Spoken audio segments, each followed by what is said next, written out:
So jamaah ya, saya balik lagi sekarang ini ngomong agak serius ya tentang kuncinya akhlakul karimah. Ya, ditulis akhlakul karimah. Oh, bukan kuncinya ya, berbicara tentang akhlakul karimah. Ini hubungannya dengan dasar-dasar ibadah. Hubungannya dengan dasar-dasar ibadah, saya membicarakan tentang akhlakul karimah. Jadi kita ini harus baik lahir batin, saudara jamaah. Apa definisinya baik lahir batin? Harus baik angan-angannya, harus baik cara berpikirnya, harus baik hatinya, harus baik lisannya, dan harus baik apa? Jawarih, lahiriahnya. Saya jamaah, poinnya itu semua itu sebenarnya di akhlakul karimah.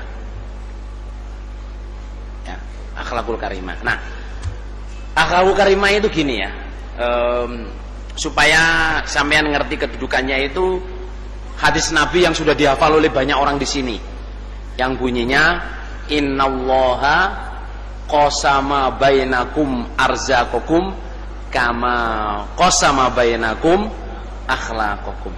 Allah itu membagi rezeki sama dengan membagi akhlak.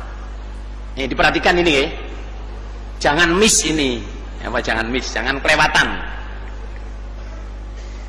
Ada dalil yang mengatakan Allah membagi rezeki sama dengan Allah membagi akhlak.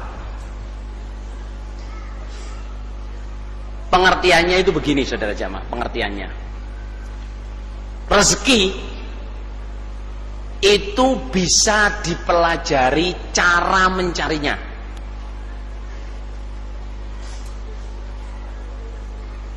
Gimana saja jamaah? Rezeki bisa dipelajari cara mencarinya. Tetapi yang bisa mendatangkan rezeki menjadi rezeki yang banyak itu hanya kuasa Allah.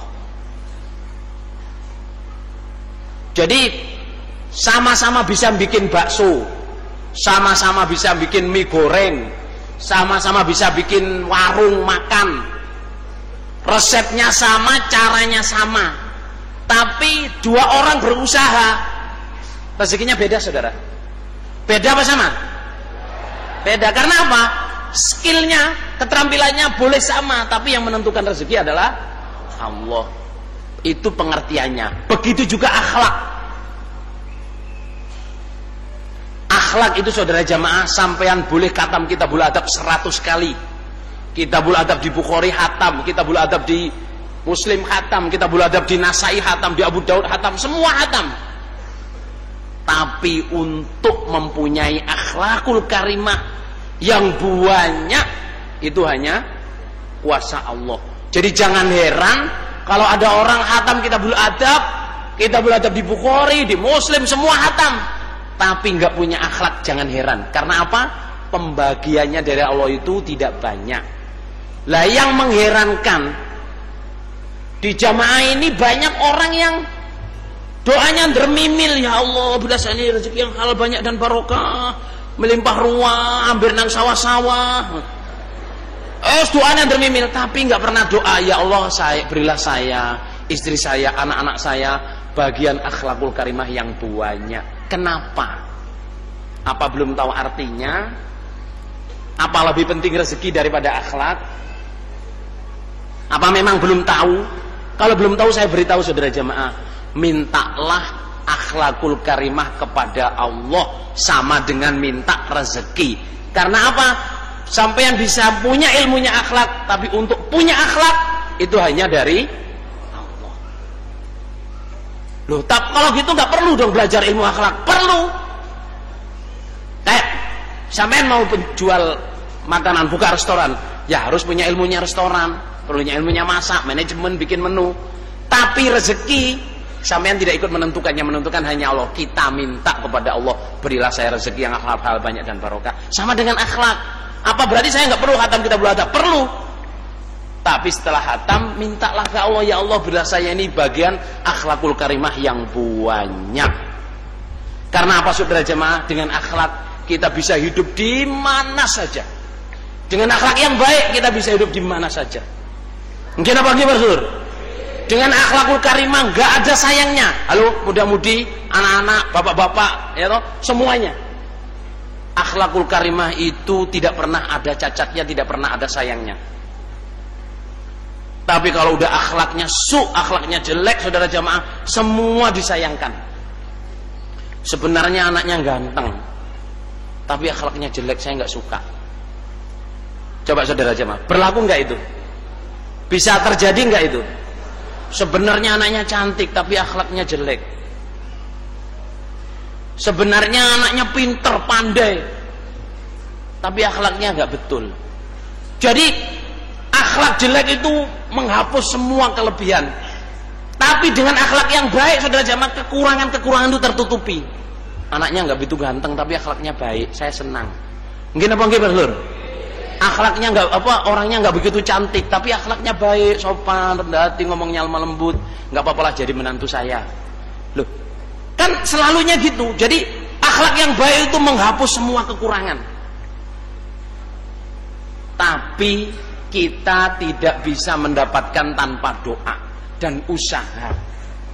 Maka berdoalah. Coba ikuti saya, ya Allah, berilah saya, istri saya, keluarga saya, teman-teman saya, bagian akhlakul karimah yang banyak,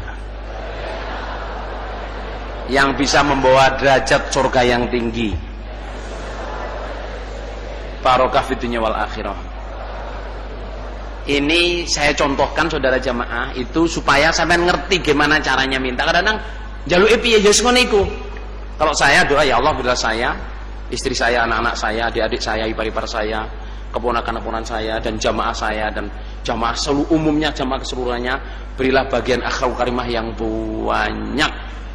Bisa rukun kompak, saling memaafkan, saling menghargai, ya, saling ingat mengingatkan, saling maaf-memaafkan, bisa masuk surga sama dari neraka. Itu doa, bagian dari doa saya, saudara jamaah. Kalau ada orang yang nggak ini saya doain, ya Allah, bila orang ini akhlak yang banyak, akhlak yang baik yang banyak. Soalnya minta itu sejamaah penting.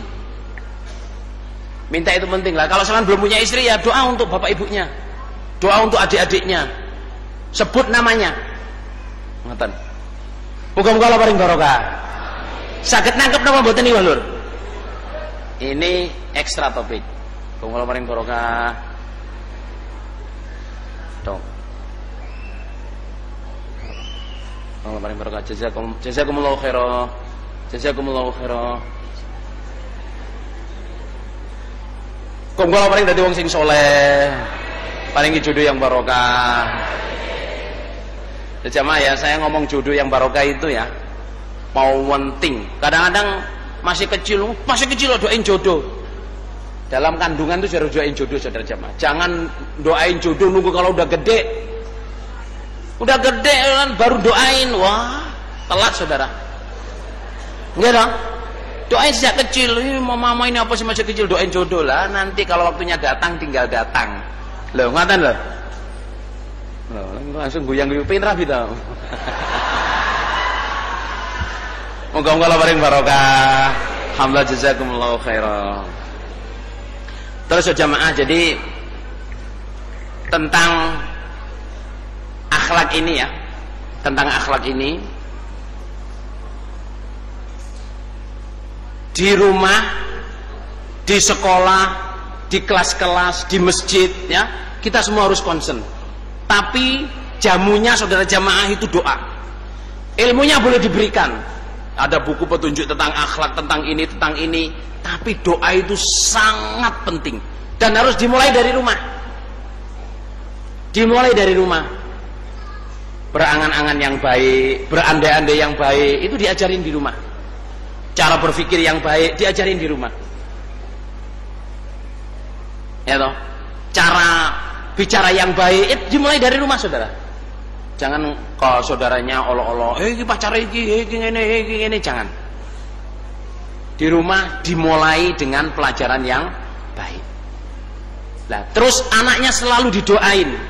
Ya Allah, berilah anak-anak saya, istri saya sendiri bagian akhlakul karimah yang banyak. Berilah jamaah di sini semua bagian akhlakul karimah yang banyak. Kalau semuanya punya akhlak yang baik, saudara jamaah, kita hidup itu enak. Nggih napa nggih para sedulur? Ngapain saya doain orang lain? Biar doa sendiri. Gak boleh begitu. Kita doa untuk orang lain itu malaikat amin dan bilang walaka bimitsli. Nggih napa nggih? Malaikat apa bilang? Amin walaka bimitsli, walaki bimitsli. Kalau saya sejamaah, kita ini bondo abab. Doa kan cuma bondo abab toh. Tapi pahalanya besar. Jadi kalau doa ya semua orang didoain. Insya Allah itu saudara jamaah nggak jadi lebih. Okay? Mudah-mudahan Allah paling barokah. Kalau ada kata-kata yang kurang berkenan, mohon maaf yang sebesar-besarnya. Alhamdulillah, jazakumullah khairan. Assalamualaikum warahmatullahi wabarakatuh.